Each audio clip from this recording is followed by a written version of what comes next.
இன்னைக்கு என்ன செய்தி? இன்னைக்கு நம்ம அழகே அழகு சீரியல் எபிசோடு தான் பார்க்க போறோம். அந்த தங்கராஜ் வந்து கோவமா வீட்டுக்கு கிளம்பி வந்துட்டார் பார்த்தீங்களா? அப்ப அவங்க வந்து என்ன பண்ணுவாரு, அவங்க ஒய்ஃபோட பேசிக்கிட்டு இருப்பாரு. அப்ப பார்த்தீங்கன்னா, சுரேஷ் வருவார் இல்லையா? அப்ப அதோட தான் எபிசோடு முடிச்சாங்க. அந்த இதுலேருந்து தான் இப்ப நம்ம ஸ்டார்ட் பண்றோம். பேசிக்கிட்டே இருக்கும்போது அவங்க தம்பி வருவாரு. வந்ததுக்கப்புறம் என்ன ஆகும்னா, "வா சுரேஷு" அப்படின்னு சொல்லி கூப்பிடுவாரு. கூப்பிட்ட உடனே, "ஸ்ருதிய பத்தி தான் பேசிக்கிட்டு இருந்தேன் உங்க அக்காகிட்ட" அப்படின்னுவாரு. சொன்னதுக்கப்புறம் சுரேஷ் வந்து மன்னிப்பு கேட்குறாரு.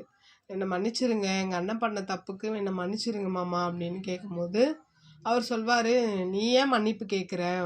உங்கள் அண்ணன் பண்ண தப்புக்கு நீ எதுக்கு மன்னிப்பு கேட்குற?" அப்படின்னும் போது, "இல்லை மாமா, அவன் அப்படி பேசுகிற ஆள் கிடையாது, அப்படி பேசிட்டான், மன்னிச்சிருங்க மாமா. என் மேலே உங்களுக்கு எந்த கோவமும் இல்லைல்ல" அப்படின்னும் போது, "உன் மேலே எனக்கு என்ன கோவம் சுரேஷ், நீ தான் அந்த வீட்டில் கொஞ்சம் அறிவாக பேசுவ" அப்படின்னு சொல்லிட்டு பேசிட்டு சமாதானப்படுத்துகிறாங்க. படுத்திட்டு என்ன பண்ணுறாரு, "சரி வா வா வீட்டுக்கு வா" அப்படின்னு சொல்லிட்டு உள்ளே கூட்டிகிட்டு போயிட்டு மாடிக்கு கூட்டிகிட்டு போயிடுறாரு. அதுக்கு அடுத்து இந்த பக்கம் பார்த்தீங்கன்னா, மலர் வந்து அவங்க அப்பா அம்மா, அதான் அவங்க அம்மாவும் தம்பியும் அவமானப்பட்டு போனாங்கள்ல, அதுக்காக ஃபோன் பண்ணுறாங்க. ஃபோன் பண்ணி அவங்க தம்பிக்கு தான் ஃபஸ்ட்டு ஃபோன் பண்ணுறாங்க. அவங்க தம்பி பார்த்துட்டு எடுக்கல. அப்புறம் பார்த்தீங்கன்னா, அவங்க அம்மாவுக்கு ஃபோன் பண்ணுறாங்க. ஃபோன் பண்ணோம், அவங்க அம்மா எடுக்கிறாங்க. எடுத்து, "அம்மா மன்னிச்சிருமா, உன்னையும் தம்பியும் இந்த மாதிரி அவமானப்படுத்திட்டேன், வீட்டை விட்டு வெளில போக சொல்லிட்டேன், என்னை மன்னிச்சிருமா" அப்படின்னும்போது அவங்க அம்மா வந்து அப்படியே அமைதியாக இருக்காங்க. "என்னம்மா எதுவுமே பேச மாட்டேங்கிற? ஃபஸ்ட்டு தம்பிக்கு தாம்மா ஃபோன் பண்ணேன், அவன் எடுக்கல, நீ இருந்தால் அவன்கிட்ட குடுமா" அப்படின்னும்போது, "எதுக்குடி, எதுக்கு இப்போ கொடுக்க சொல்கிற?" அப்படின்னும்போது, "இல்லைம்மா, பஸ் ஸ்டாண்டில் கூட பிரச்சனைன்னு கேள்விப்பட்டேன்." "ஆமாண்டி, உன்னோட கொழுந்தனும் அந்த தங்கராஜும் வந்து என் பையனை போட்டு அவ்வளோ அடி அடிச்சிருக்காங்க. அவன் என்னடி அப்படி பாவம் பண்ணான் இப்படி போட்டு அடிக்கிறதுக்கு?" அப்படின்னும்போது மலருக்கு வந்து ஒன்றும் புரியல. "ஐயோ அடிச்சாங்களா? எனக்கு சத்தியமா தெரியாதுமா, சத்தியமா தெரியாதுமா, எனக்கு அடிச்ச விஷயம்லாம் எனக்கு தெரியாதுமா" அப்படின்றாங்க. உடனே, "அவன் என்னடி அப்படி பாவம் பண்ணான்? இப்படி ஒரு மாட்டை அடிக்கிற மாதிரி அடிச்சு போட்டிருக்காங்களே. ஸ்ருதி வந்து பார்த்ததுக்கு அவன் என்னடி பண்ணுவான்? என் பையன் ஒரு தப்புமே பண்ணலையேடி, இவ்வளோ போட்டு அடிச்சு வச்சிருக்காங்களேடி" அப்படின்னும்போது இவ அப்படியே அழுகுறா. "எனக்கு நிஜமா தெரியாதுமா, அவனை ஹாஸ்பிட்டலுக்காவது கூட்டிகிட்டு போமா." "எதுக்குடி கூட்டு போக சொல்கிற ஹாஸ்பிட்டலுக்கு? ஏன் அக்கா வீட்டு விசேஷத்துக்கு வந்து இப்படி அடிச்சிட்டாங்க பிரச்சனை பண்ணி அப்படின்னு சொல்லி சொல்கிறதுக்கா?" சொல்கிறாங்க.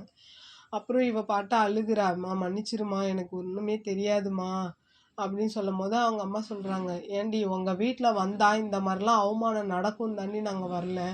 ஆனால் மாப்பிள்ளை கூப்பிட்டாரேன்ற ஒரு விஷயத்துக்காக தான் வந்தோம். ஆனால் எங்களுக்கு இப்படி என் பையனை அடித்து இவ்வளோ காயம் வர அளவுக்கு பண்ணிட்டீங்களே" அப்படின்னு சொல்லிட்டு அவங்க அம்மா வந்து, "ஃபோனை நீ வச்சிரு, வையி" அப்படின்னு சொல்லிட்டு கோவமா ஃபோனை வச்சிடுறாங்க. அப்புறம் மலரும் அழுதுகிட்டு ஃபோனை வச்சிடுறாங்க. வச்சதுக்கப்புறம் பார்த்தீங்கன்னா, பாக்யராஜ் வந்து உள்ளே வராரு கதவை திறந்து. அப்போ இவங்க அழுதுகிட்டு இருக்காங்க மலர். "ஏன் அழுகிற மலரு? எதுக்காக அழுகிற?" அப்படின்னும்போது, "பாருங்க, உங்கள் தம்பியும் உங்கள் மாமாவும் என்ன காரியம் பண்ணி வச்சுருக்காங்கன்னு பாருங்கன்னும்போது, "என்னாச்சு என்னாச்சுன்னொன்னே", "இது மாதிரி என் தம்பியை போட்டு அடிச்சிருக்காங்க." "என்னது அடிச்சிட்டாங்களா?" "ஆமாம், அடிச்சுட்டு தான் வந்து இங்கே யோகிய மாதிரி பேசியிருக்காங்களே ரெண்டு பேரும். உன் தம்பி போலீஸ்னா என்ன வேணாலும் பண்ணுவானா? என் தம்பியை போட்டு இப்படி அடிச்சு வச்சிருக்கானே" அப்படின்னு சொல்லிட்டு அப்படியே அழுகுறாங்க.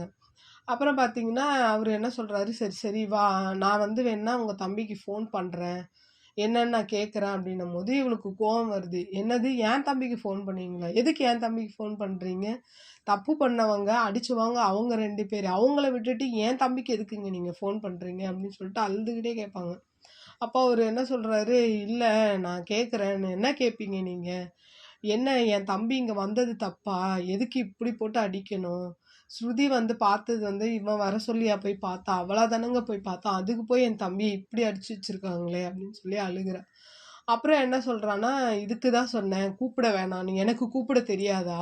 இந்த மாரிலாம் அவமானம் நடக்கும், இந்த மாரிலாம் அசிங்கம் நடக்கும்னு தெரிஞ்சு தானே நான் அவங்கள கூப்பிடல. சரி நீங்க போய் கூப்பிட்டீங்க தானே, அவங்க அவ்வளோ அவமானப்படுத்துனாங்களே, நீங்க ஒரு வார்த்தையாவது கேட்டீங்களா? சினிமால வேடிக்கை பார்க்குற மாரி பார்க்குறீங்களே. ஒருத்தவங்கள நம்ம கூப்பிடுறோம்னா, அவங்களுக்காக நம்ம நிக்கணும். நீங்க நின்னீங்களா?" அப்படின்னும்போது இவன் அப்படியே அழுதுகிட்டு, "என்ன மன்னிச்சிடு, என்ன மன்னிச்சிடு" அப்படின்னு சொல்றான். "என்ன இப்ப வந்து மன்னிப்பு கேட்குறீங்க? என் தம்பி உயிரோட இருக்கிறது உங்களுக்கு பிடிக்கலையா? வேணா அடிச்சு கொன்றுங்க" அப்படின்னு சொல்லி அப்படியே அழுகுறா. ஓன்னு அழுகுறா. அதுக்கப்புறம், "சரி வா நம்ம போய் உன் தம்பிய போய் பார்த்துட்டு வரலாம்" அப்படின்னும்போது, இப்போ கிளம்பிட்டு என்ன பண்ணுவீங்க? வெளியில போய் என்ன சொல்லுவீங்க? கேட்பாங்க, எங்க போறீங்கன்னு கேட்பாங்க. அப்படியே போய் நிப்பீங்களா? நீங்க இந்த ரூம்ல மட்டும் தான் ஒரு ஆளு. ஆனா வெளியில போனீங்கன்னா, நீங்க வாயே திறக்க மாட்டீங்கன்னு எனக்கு தெரியும். அப்படின்னும்போது இவன் எவ்வளோ கெஞ்சுறான், "ப்ளீஸ் என்ன மன்னிச்சிரு மலரே, என்ன மன்னிச்சிரு மலரே" அப்படின்னு சொல்லி எவ்வளோ கெஞ்சுறான். அப்போ கூட இவன் வந்து அழுதுகிட்டே, "நீங்க இங்கேருந்து போயிருங்க. எனக்கு கோவம் வருது, கோவம் வருதுன்னு" மலர் சொல்லிக்கிட்டே இருப்பா. அதுக்கப்புறம், "இந்த மாரி பண்ணாத மலரு.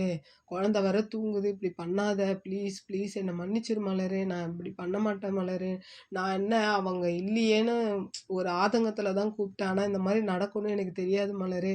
மன்னிச்சிரு, மன்னிச்சிருன்னு" அப்படியே அழுவாரு. அப்போ கூட அவங்க வந்து உட்காந்துட்டு ஒவ்வொண்ணா அந்த கட்டிலுக்கிட்ட அப்படியே அழுவாங்க மலரு.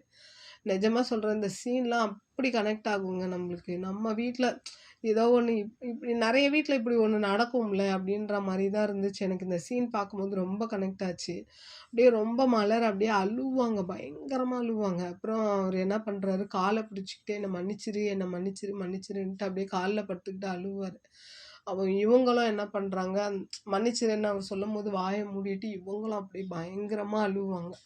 அதுக்கு அடுத்த சீன் பார்த்தீங்கன்னா, அவங்க மாமா வீட்ட தான் காமிப்பாங்க. அந்த சுரேஷ் போயிருந்தாரு பார்த்தீங்களா? அந்த சீன் தான் வரும். அப்போ அவங்க மாமா கேட்குறாரு. அம் இவன் சொல்றான், "எதையும் மனசுல வச்சுக்காதீங்க மாமா, நான் மன்னிப்பு கேட்குறேன்" அப்படின்னும்போது, "என்ன மன்னிப்பு கேட்ப நீ சும்மா? விடு விடு சுரேஷே நான் பார்த்துக்கிறேன்" அப்படின்னு அவர் சொல்லுவாரு. எ எங்க எங்க வீட்ல வந்து எல்லா நல்லதும் நடந்தது உங்களால தான். இனிமேல் நடக்கிற நல்லதும் உங்களால தான் மாமா அப்படின்னு சொல்லி இது பண்ணுவாரு பாருங்க. அப்போ தங்கராஜ் சொல்லுவாரு, இந்த ட்ரெஸ்ஸு யாரால போட்டேன்னு உனக்கு தெரியும்ல. நீ போலீஸ்காரன் ஆனதுக்கே நான் தான் காரணம்." அப்படின்னு சொல்லும்போது, "தெரியாதா மாமா, எனக்கு எல்லாமே தெரியும் மாமா. இந்த ட்ரெஸ்ஸு போட்டிருக்கிறதே உங்களால தான்" அப்படின்னு. "ஏன்னா இந்த போலீஸ் வேலை உனக்கு கிடைக்க நான் எத்தனை தடவை எம்எல்ஏ பார்த்தேன்னு எனக்கு தான் தெரியும்" அப்படின்னும்போது, "ஐயோ! அதெல்லாம் எனக்கு தெரியாம இல்ல மாமா. நீங்க அண்ணன் பேசுனதையே நீங்க மனசுல வைக்காதீங்க. அவன் பேசுனத ஒரு பெரிய இதுவா நாங்களே எடுத்துக்கல. நீங்க ஏன் மாமா அப்படிலாம் எடுத்துக்கிறீங்க? அவன்லாம் ஒரு ஆளா? விட்டுருங்க மாமா" அப்படின்னு சொல்லிட்டு பேசிக்கிட்டே இருப்பாங்க. பேசினதுக்கப்புறம், "சரி மாமா உங்களுக்கு தூக்கம் வரா மாரி இருக்கு. நீங்க போய் தூங்குங்க. நான் கிளம்புறேன்" அப்படின்னு சொல்லிட்டு என்ன பண்றான் சுரேஷ் மறுபடியும் மன்னிப்பு கேட்குறான். 2 பேர் வந்து ரொம்ப புடிச்சிருப்பாங்க. அப்போ வந்து மறுபடியும் மன்னிப்பு கேட்குறான். "மாமா எல்லாம் தப்பு நடந்துருச்சு. எல்லாத்துக்கும் நான் உங்ககிட்ட மன்னிப்பு கேட்குறேன். மன்னிச்சிடுங்க மாமா" அப்படின்னு சொல்லிட்டு கால்ல விழுவான். அதுக்கப்புறம் இது பண்ணிட்டு 2 பேருமே கீழ இறங்கி தள்ளாடி தள்ளாடி படியிலேருந்து கீழ இறங்கி வந்துருவாங்க. "சரிங்க மாமா நான் கிளம்புறேன்" அப்படின்னு சொல்லுவாரு பாருங்க. உங்க அக்கா கிட்ட சொல்லிட்டு போ" அப்படின்ட்டு அக்கா அக்கான்னு கூப்பிடுவான். அப்ப மாடியிலேருந்து அவ வருவா. வந்ததுக்கப்புறம், "டேய் என்னடா இப்படி குடிச்சிருக்க? ஏன்டா இப்படி பண்ற?" அப்படின்னும்போது, "விடுக்கா விடுக்கா" அப்படின்னு சொல்லுவான். "சரிடா வண்டி எதையாவது புடிச்சு வேணா கிளம்புடா" அப்படின்னும்போது, "இல்லக்கா பக்கத்துல இருக்கிற இடம் தானே நான் போய்க்குவேன்" அப்படின்னும்போது, "இல்லடா நீ ஃபுல்லா குடிச்சிருக்க, தள்ளாடிக்கிட்டு வேற இருக்கடா, வண்டிய புடிச்சு போடான்னோன்னே" "இல்ல இல்ல வேணாம்க்கா நான் போயிருவேன்" அப்படின்னு போம்போதே தடுமாறி தடுமாறி விழற மாரி தான் போறாரு. போயிட்டு வரேன்னு சொல்லிட்டு அவரு கிளம்பிடுவாரு. இந்த பக்கம் பார்த்தீங்கன்னா, அவன் அப்படியே அவள பார்த்துக்கிட்டு மொறச்சுக்கிட்டு நிப்பான். அந்த தங்கராஜ் வந்து அவங்க ஒய்ஃப பார்த்து அப்படியே மொறச்சுக்கிட்டு நிப்பான். அப்ப இவளும் இப்படி பார்ப்பாளா, "ஏன் அவன வந்து இப்படி கெடுக்குறீங்க?" "என்னது நான் கெடுக்குறேனா? அவன் வந்து மன்னிப்பு கேட்டா எல்லாத்தையும் மறக்கிற ஆள் நான் கிடையாது. உன் அண்ணன் வந்து அவ்ளோ என்ன அவமானப்படுத்துனா, அத என்னால ஜீரணிக்க கூட முடியாம நான் உட்கார்ந்துருக்கேன். நீ என்னடான்னா சட்டி சோத்த முழுங்கிட்டு வந்து இங்க நிக்கிறியா?" அப்படின்னு சொல்லிட்டு அவங்க ஒய்ஃப வந்து தலையிலயே அடிப்பான். அடிச்சதுக்கப்புறம் அவன் என்ன பண்ணுவான், அப்படியே மொறச்சு பார்த்துட்டு நிப்பாளா, "என்ன மொறைக்கிற? உன் அண்ணன் பண்ண தப்புக்கும், நீ என்ன பார்த்து மொறைக்கிறல்ல அதுக்கு, அப்புறம் என்ன சொன்ன? என்ன கல்யாணம் பண்ணதே அ தப்புன்னு ஏதோ சொன்னல்ல, அதுக்கும் சேர்த்து நீ என்கிட்ட மன்னிப்பு கேளு" அப்படின்னு சொல்லும்போது, இவ அப்படியே மொறச்சுக்கிட்டே நிப்பா. "என்ன கேட்குறியா என்ன? மன்னிப்பு கேளுன்னு" கத்துவான். அவன் என்ன பண்ணுவான், மாடியில குழந்தை தூங்குறது எப்படி பார்த்துட்டு என்ன பண்ணுவா, "என்ன மன்னிச்சிருங்க. எங்க எங்க வீட்ல நான் பொறந்ததுக்காக உங்ககிட்ட மன்னிப்பு கேட்கிறேன். உங்கள கட்டுன பாவத்துக்காக நான் மன்னிப்பு கேட்கிறேன். இந்த எல்லா பாவமும் நடந்துச்சு பார்த்தீங்களா, அதுக்கும் சேர்த்து உங்ககிட்ட நான் மன்னிப்பு கேட்கிறேன்னு" அழுதுகிட்டே அவன் மன்னிப்பு கேட்டுட்டு போயிருவா. அப்போ தங்கராஜ் யோசிக்கிறான். "இவ என்ன மன்னிப்பு கேட்டாளா இல்லையா?" அப்படின்ற மாரி எபிசோட முடிச்சிருக்காங்க. மீதி நாளைக்கு என்ன நடந்ததுன்னு நாளைக்கான ரிவ்யூல உங்களுக்கு சொல்றேன். இந்த வீடியோ புடிச்சிருந்தா லைக் பண்ணுங்க, ஷேர் பண்ணுங்க, கமெண்ட் பண்ணுங்க. ப்ளீஸ் என்னோட சேனலை சப்ஸ்கிரைப் பண்ணுங்கள். 98% என்னோட சேனலை சப்ஸ்கிரைப் பண்ணாமல் தான் பார்த்துக்கிட்டு இருக்கீங்க. 1% தான் சப்ஸ்கிரைப் பண்ணியிருக்காங்க. Please subscribe. வணக்கம். பாய்.